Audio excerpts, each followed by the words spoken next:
An American Christmas in Scotland. With American interior designer Tulane Kidd. We're having a Christmas party here in a few days, and you're invited not just to the party, but to see how we prepare for our American Christmas in Scotland. We'll learn how to use fresh greens to make traditional and symbolic decorations garnished with beautiful homemade bows. We'll visit a 15th century tower house to see how to customize decorations to suit an ancient atmosphere. We'll decorate both traditional and innovative Christmas trees, and we'll deck the halls for the party. But now, it's time to get started.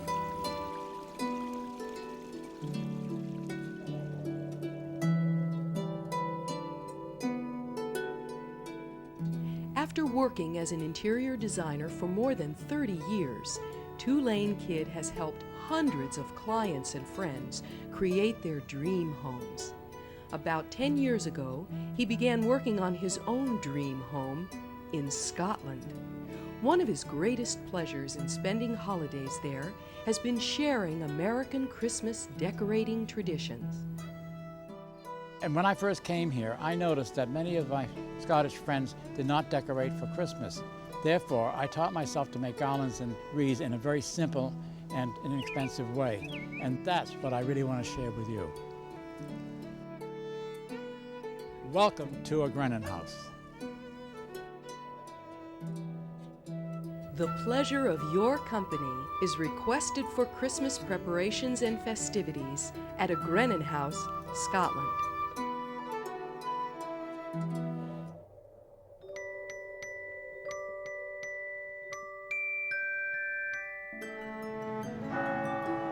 Whether we live in America or abroad, in the city or the country, we all have limited time and resources to make our homes festive for the holidays. That's why Tulane feels that besides learning simple, economical ways to make customized decorations, it's just as important to develop your own skills and ideas, learning how to arrange what you already have in an attractive way. Christmas is the most wonderful time of the year for me. I love being outside. Hearing the wind going through the trees is a great treat. And of course, one of the biggest treats is to pick my own greens from the property to make my Christmas decorations. There is nothing more beautiful, cost-effective, or traditional than bringing evergreen plants indoors for holidays. Since ancient times, people have revered any plant that could survive the winter. Ivy in particular has long been considered a symbol of everlasting life and love, which makes it a wonderful, meaningful choice for holiday decorations.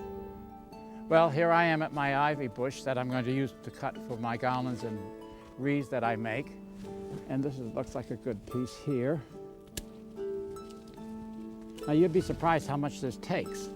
You have to keep clipping nice bushy pieces. I'll put this in my basket. Now don't forget that if you don't have ivy, you can use almost anything like magnolias or laurel, whatever's indigenous to the area. Okay, now this looks like a really good piece to me. And I have my good sharp secateurs, which you must have with you. And don't forget to really collect an awful lot of it because it just sort of absorbs as you go along, and it takes much more than you would think it would. The oldest part of a Grennan house was built around 1750 by William Adams, the father of renowned architect Robert Adams. Tulane is just the fourth owner of the regal Georgian-style home that was visited by the future King Edward VIII. Well, you can see that I didn't do the traditional Christmas wreath on the front door this year. I did something that is very quick and simple to make, and I'll show you that in a little while. I opted to use just a variety of greens with my French horns and tartan ribbon. You could do almost anything that you wanted to do. You could use berries, you could use Christmas ornaments, whatever. Come on in, let me show you what I've done.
Okay, whenever I'm working with my greens and making my decorations, I really like to have a place set aside. In this case, this is the corner of my kitchen.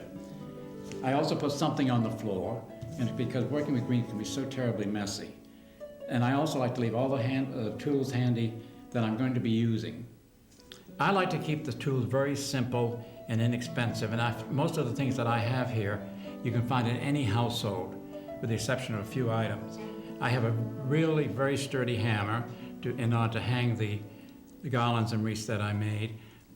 I use paneling nails because they stick very well and they're not too big.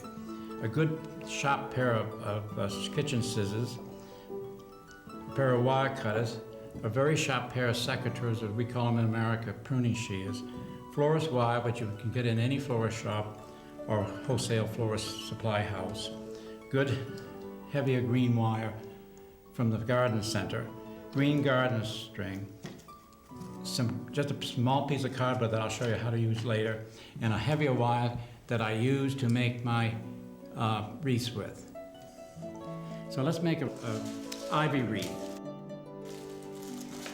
And this I've had for about 4 years, and I just leave the old ivy on each year, and then I pull off the leaves and as I go along.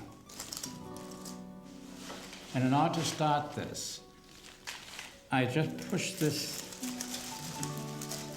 in the old frame, and then I take this garden string and I make several turns like this because I'm going to use these as ties for the wreath. And that should be about enough to get us started. And then you cut these into lengths. And as you'll see, it's really a very, very simple process. And I gathered greens earlier on the property. And I like the ivy because it's very long-lasting in the house. It's one of the best conifers that you can use inside the house at this time of year. You know, in the old days, they brought all the winter things like conifers and so forth into the house because it was a symbol of eternity, and anything that survived through the winter they felt was everlasting life. And I take and tie these things in as I go along.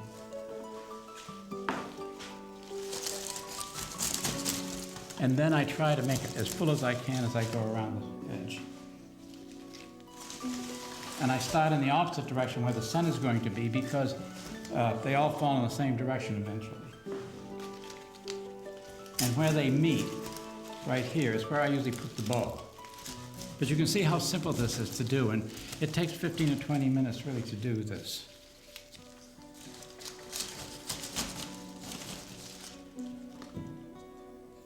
And then I'll just go back and tie this bushy part back in, and eventually we'll have a very nice full ivy wreath which will last for days and days in the house. Well, we're almost done with our ivy wreath, but I want to tell the people that don't want to buy a grapevine wreath how I make this one. I take several strands of this heavier wire and make it into a circle like this. And then, as I told you earlier, I take the grapevine and I leave it on from year to year. So you just take the string and tie the first segment on. Then I just wind the ivy round and round like this. It's the same principle as the grapevine wreath. So that's the way this back part of this wreath is made. So I think we need to add a little more green to make it look really nice and fresh. I use my secateurs to trim this. And I'll put this in. And I think because it's so full now that I won't have to tie it in as I go along. And don't worry if it's not absolutely symmetrical because, you know, all these things are natural. Well, once you feel that the wreath is full enough, which I think this one is, then it's time to put the ribbon on, which I sort of like the frosting on the cake. And I made this red velvet ribbon ahead of time, and we'll attach that with a small, thin wire. Now, doesn't this look great? I just love it, and I love them all over my house at Christmas time.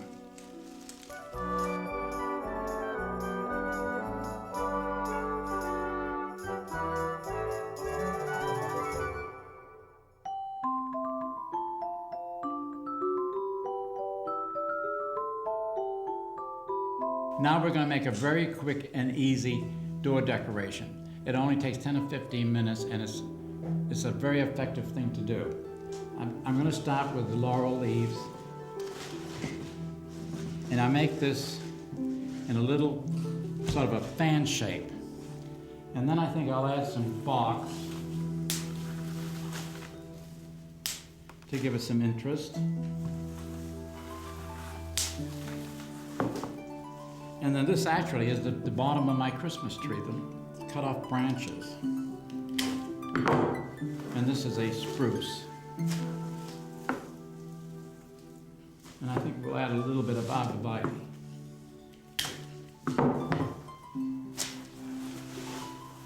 And then I take a piece of string, which we seem to be using a lot these days, and I'll tie it all together.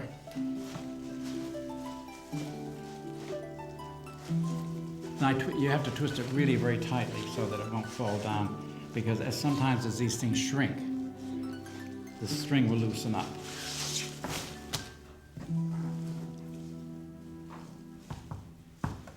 All right, now we're going to make a smaller version of what we just made. We'll start with the laurel again.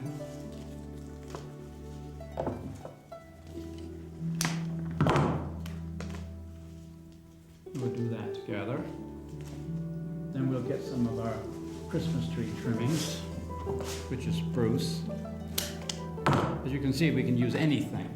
And you can also see why I put something on the floor, because I have a tendency to just drop what I don't use. It can become very messy. Then I'll use a little more of the arborvitae. And this time I'm going to top it off with the boxwood, just for a little variation. Then I'll take my string again and make another small fan, which is very similar to the bottom one. And this is great for somebody who doesn't have a lot of time, because you can do a door decoration in 5 or 10 minutes and do your Christmas shopping or whatever else you want to do, and have plenty of time for it.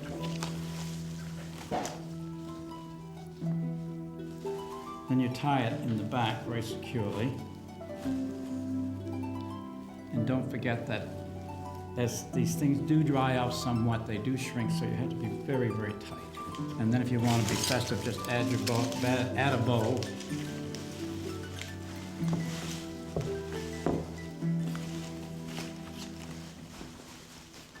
Okay, now the bow is done. Isn't that beautiful? It'll be such a joy to come to somebody's house and see that on the front door.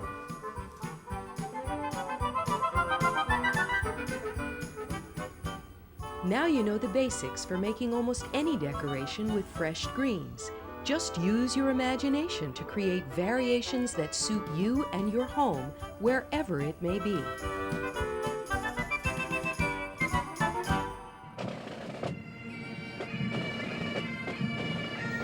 As countless visitors have marveled, there is something magical about the lush rolling hills of the British Isles. Every turn reveals some new arresting vista. Stone fences framing acres and acres of meandering sheep. Charming old villages filled with fascinating architectural detail, and magnificent historic ruins evoking ancient eras.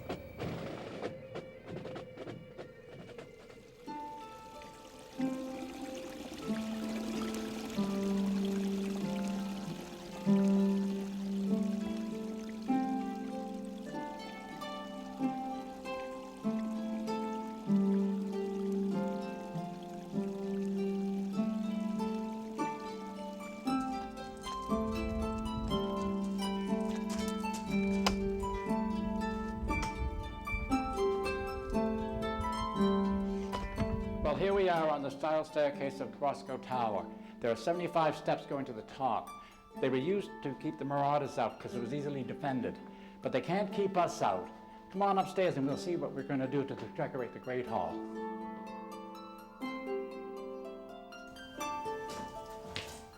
Hi, Hello, Jane. Buffy. How are you? Lovely to see you. And hi, Hello, Dad. So Tulane. nice Oh, it's seeing good to see you. You're very welcome. So nice for you to let us be here today. How are you? This is Buffy and Graham Carson, my great friends who live in this wonderful reconstructed tower house. And we're going to be decorating the Great Hall here today. So should we get started? Great.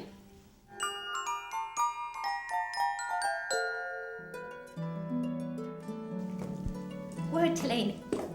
I'm looking forward to making another kind of garland this year, and what I'd like was one that would go around my window. And I've measured, this is the string that I've measured already. Oh, that's great. Now, where's your center?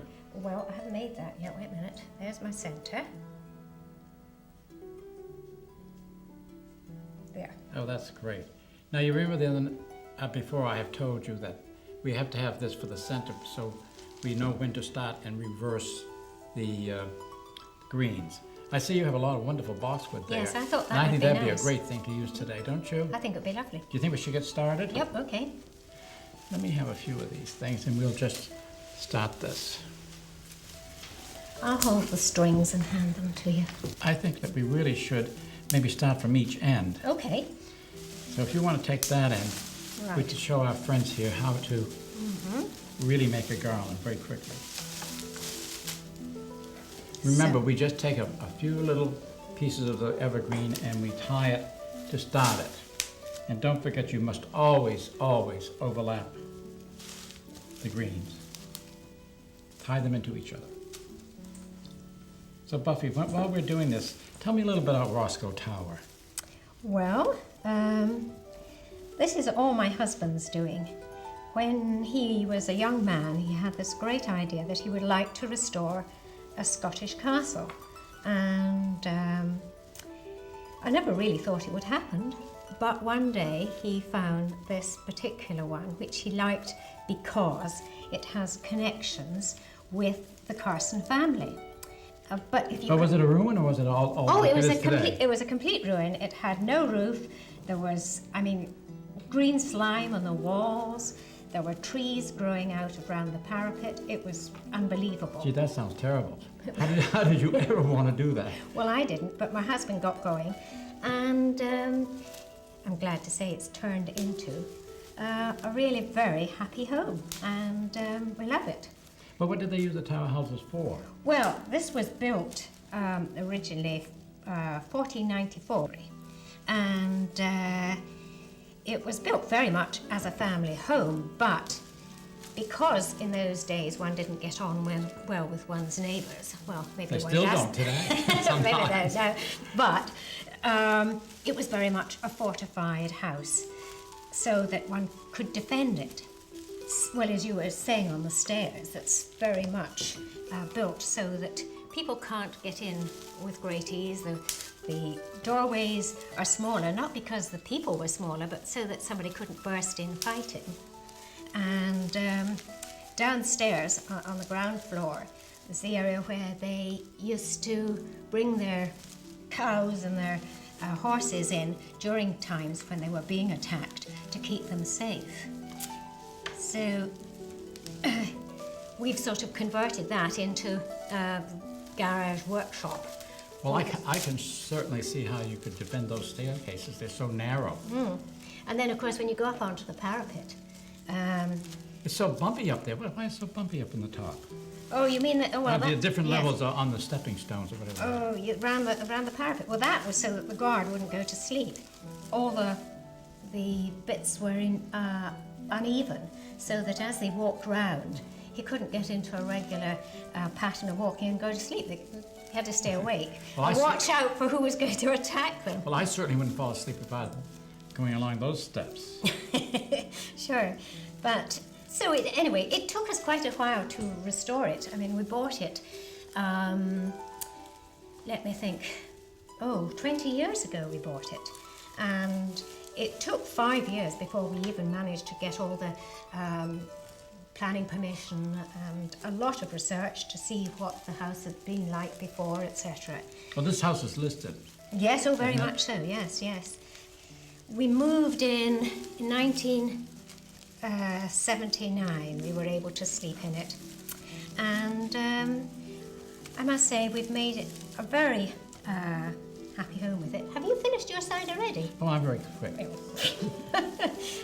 You know, it is so wonderful because until I met you, like the most of people in Britain, I had a Christmas tree and paper chains, and well, now, as I say, having been taught by you, it's just fantastic to be able to use all this lovely natural greenery. Isn't it wonderful? Yeah. The smell of the house, Yeah. just great. I Yeah. just love to come into the house and see that wonderful, wonderful smell of fresh greens and all the things that could make Christmas. Yeah, Well, there's our but let's get this garland, picture. and I think we should decorate it with some of this holochrysums. What do you think? Oh, that would be lovely. Because I think that's great instead of old-fashioned. Oh, no, I that- think, no, that's and I think it'd be great. great in this atmosphere. Yeah, What do I you think that would be just lovely. So should we go hang it? Okay.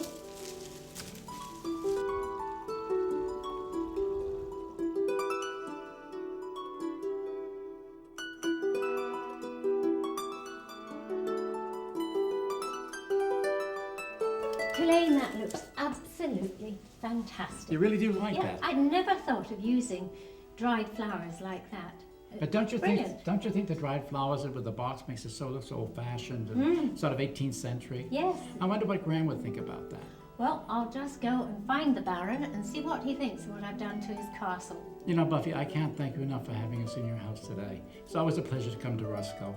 Well, you're only too welcome, and I'm so grateful for you having taught me how to make these wonderful garlands.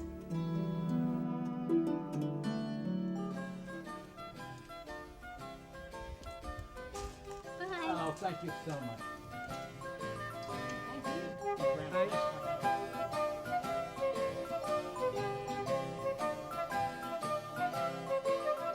During the holidays, place decorations in unexpected places, both inside and out. A colorful wreath at the end of a long garden walkway, or a big bow fluttering in the wind will please the eye, spreading holiday cheer to you and your friends. Remember, a touch of color and some skillful arranging can enhance your garden or home at any time of the year.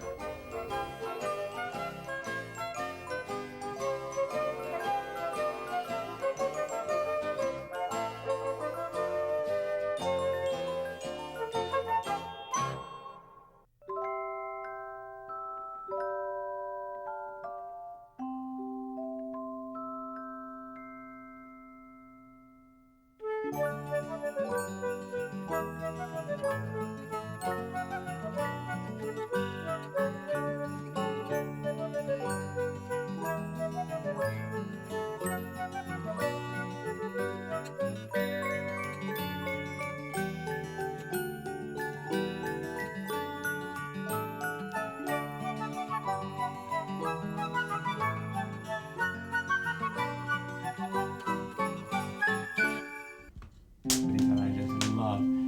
Anyhow, here we are at Jean's charming little cottage, and this is my friend Jean. Hello. Jean. And I brought you this wreath that I have made, and I thought it might be pretty on your front window. And if you would like me to, I'll hang it for you when I leave. Oh, that's beautiful, Tulane. Thank you. Look at the gorgeous fruit there. Well, I hope you so enjoy it. Pretty. Thank you. And I love the color that you painted this room. It works very well, doesn't it? And I think everything that you have in here looks so great against it. I'm really glad you're here because I did this. Oh, that's wonderful. I think that's the Do you think it's pretty? Yeah, I like the simplicity of it. I love the use of other hops, too. The only problem I have, Tulane, I have cleared the decks here and I'd like you to give me some advice on how to decorate the mantelpiece. Well, let's see what we can find here, because you've got so many nice things that we can use. What do you think? I think I'm going to try this wonderful piece of antique Staffordshire. And since it was a cottage industry, I think it'd be great to put it on the mantle right now. Right. So let's try that there. And Jean, would you hand me that little other antique piece? Oh, that's wonderful. But see, I think the two pieces together make a nice little collection, and it gives you interest, rather than just have the one single piece there. And have you used the colour, perhaps of the cravat and things, just to draw things together? Yeah, but I think the colours are very compatible, don't you? Yeah. And that's, It's pretty. let me see what else we need. We need something in the middle, so let's do, I'm gonna take this green plate. Do you mind? No, not at all. Because we can rearrange this all later. Mm-hmm. So that's nice.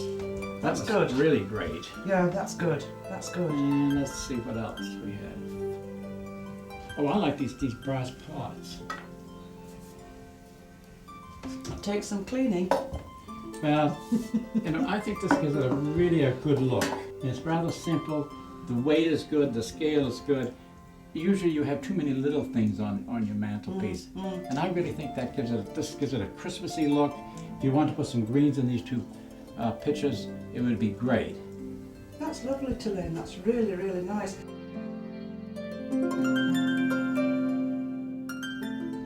Tulane, whilst you're here, I'd really like you to give me some advice on these things here, on the chiffonier.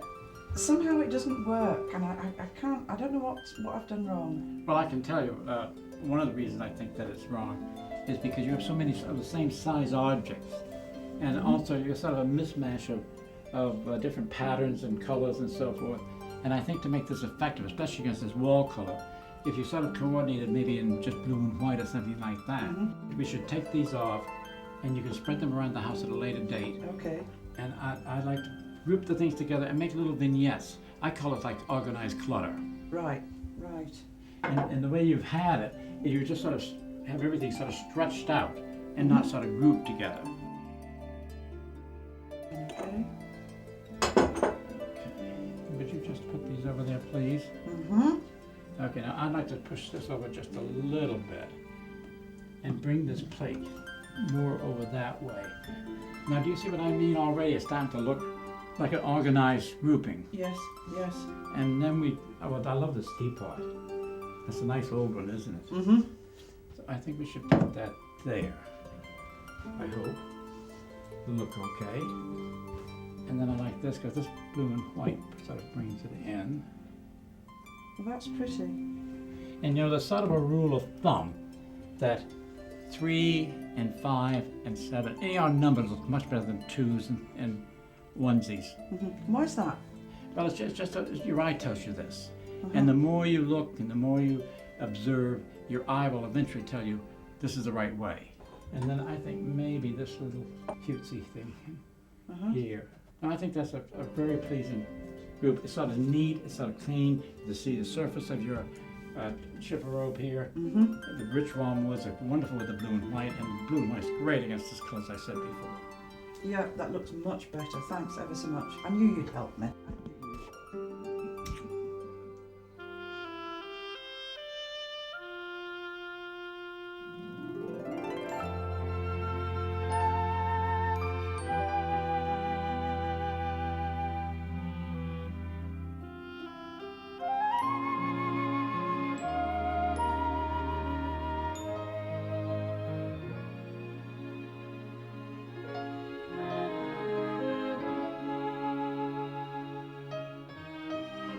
Just as learning how to skillfully arrange objects in your home can greatly enhance the style and look of a room, learning how to artfully place and arrange holiday decorations will greatly increase their impact, whether you have time to make your own or decide to buy. When I hang my wreaths in the windows, I always try to hang them so that the bottom of the wreath is at eye level. However, if you do have a smaller window or a lower window, put the wreath more or less in the center of the window itself. I hang wreaths like this in every window of my house, and I always make sure that the bow is facing the room, and the red will show from the outside anyhow. I think they look just great.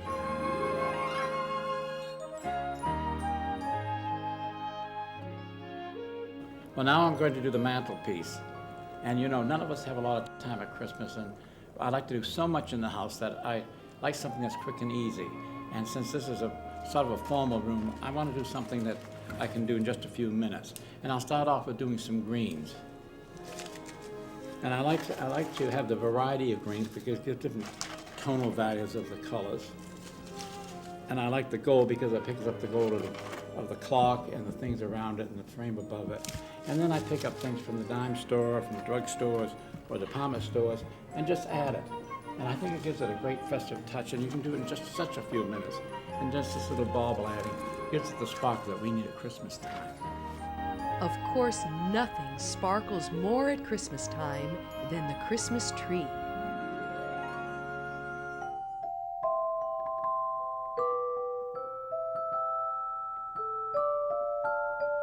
In the bay window of the room where Tulane opens presents Christmas morning sits a large tree cut from the grounds of a Grennan. Laden with hundreds of antique ornaments that Tulane has collected over the years, this tree is a beautiful tradition for family and friends. Part of the joy of Christmas for me is having different ornaments of decorations that represent different times of my life. If you allow decorating your home at Christmas or at any other time of the year to be a natural collecting process, it will have much more real personal style.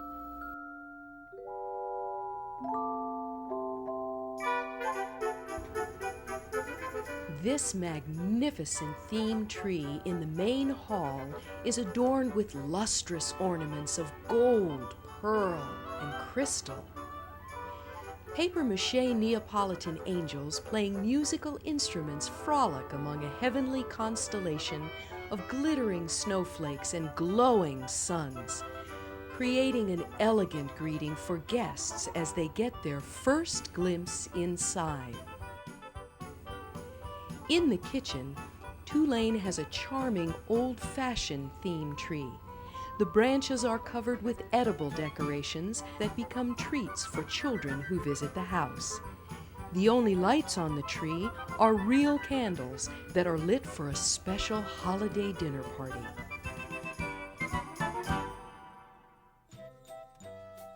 Well, now I'm going to do the little tree in the drawing room. I call it my flower tree because I decorate it with all fresh flowers. So I start out with just a little vial. It contains water, and then I cut the flowers at a short length. I like to use the small carnations because they last so long. And then I take the florist wire and I make a little circle like this. I twist the wire so it won't come off, bring it up and make like a little hook.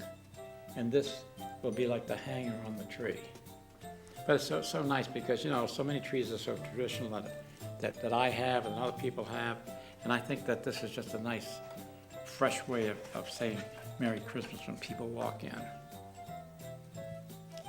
And because you could do this with any flower, as long as you have the vials, because they will keep fresh. Well, as you can see, I'm almost finished, and I call this the frosting on the cake. By putting this Drosophila, as I call it, baby's breath in America. And I just think, and I hope you agree, that this looks just wonderful.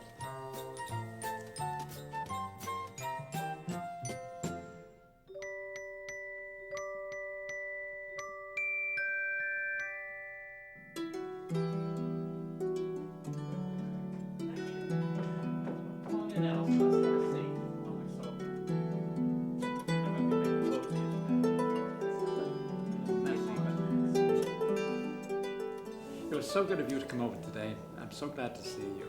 And this is my friend Allison, and she heard that I was going to make bows today, and so she came over to see how I'm going to make them. Well, I've seen them all over the house for so many years, and they look lovely, and I thought I'd love to learn how to do them.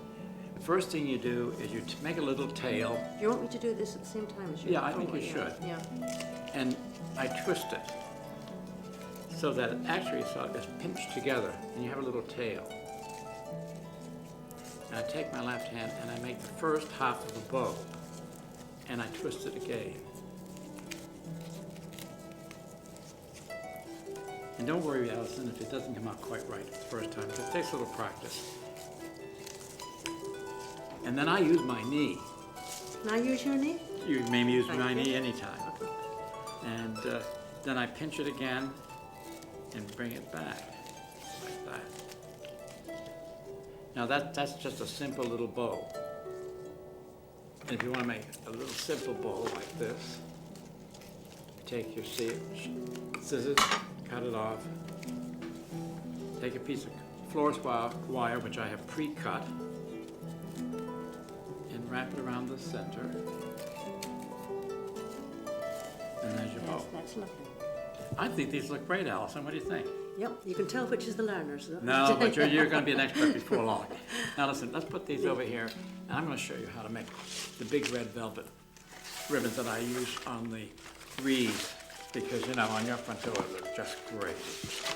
And what you want to do is be sure that you always keep the outside on the outside, because this is satin on the inside. Right. So you want the velvet Velvet, always yeah. on the outside.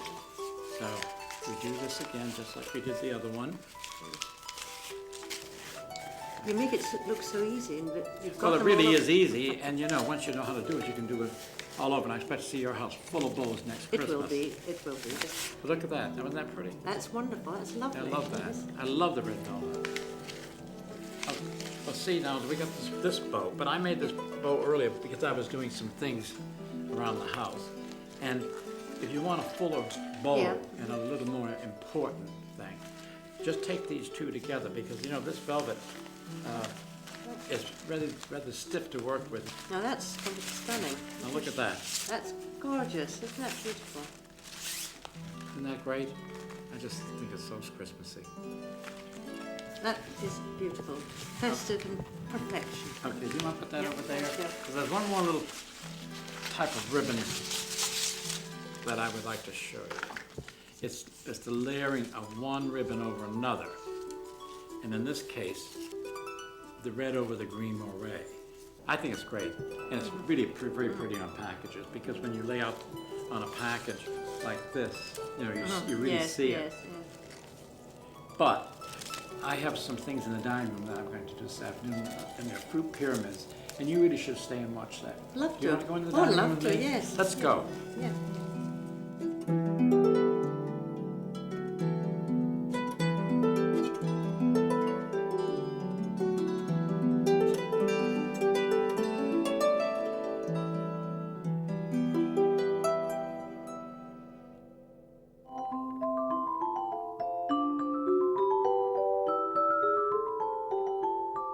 Well, this is the dining room, obviously, and we're going to do this fruit pyramid. In the 18th century, in the olden times, this was a great thing for the centerpiece of the table.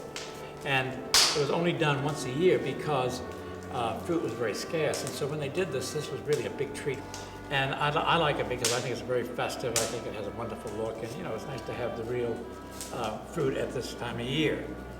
And I start out with a laurel leaf as a base on the plate. And don't you think that gives it a nice look? It does, a nice base for, you're building all this fruit onto this, is that? Yeah, I'm gonna build it all on. And I start out with a styrofoam cone that I sort of modified by cutting the top off and making it a little taller. And I put that here.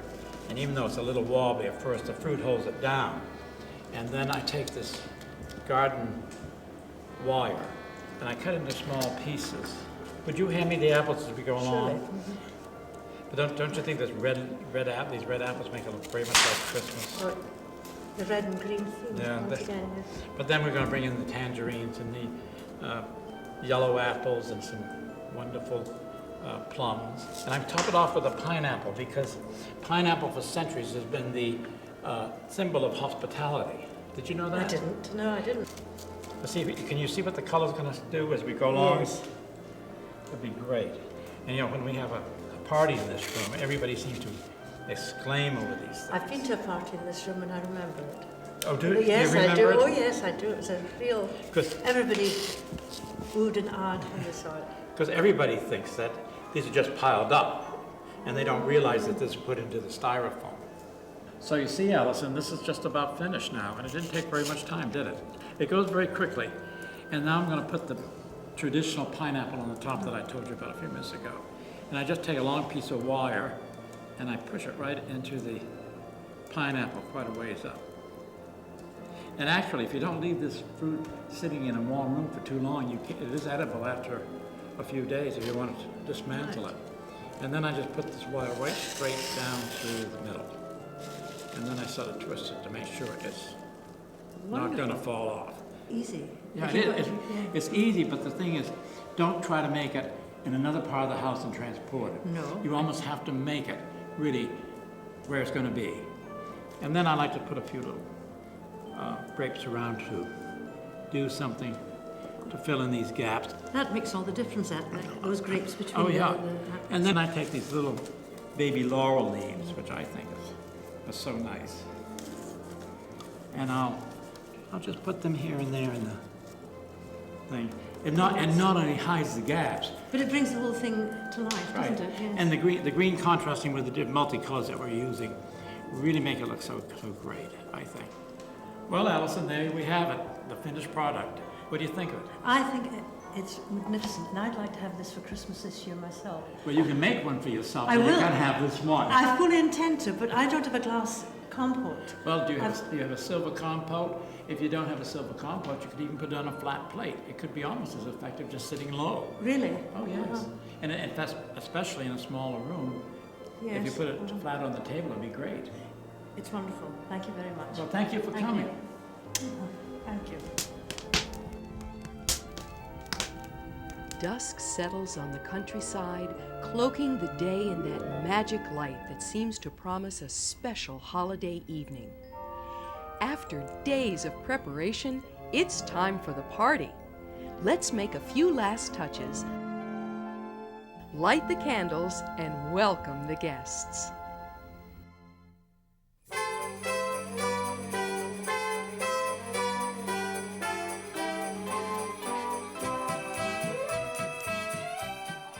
Christmas is a time when we open our hearts and homes to family and friends. Part of the joy of the season is taking the time to attend to the details that make our homes charming and inviting. Share that joy not only on gala evenings, but by creating personal traditions. Make decorations with friends, or make your own special table centerpiece that for you, no holiday would be complete without. But most of all, take time to enjoy the process. Your efforts will enhance the true meaning of the season. Well, I hope you have some new ideas about decorating and arranging your house for the holidays. Thank you so much for joining us here at our Grannon House. Perhaps you'll come back again sometime in the spring when the garden really comes to life. Have a great, happy holiday.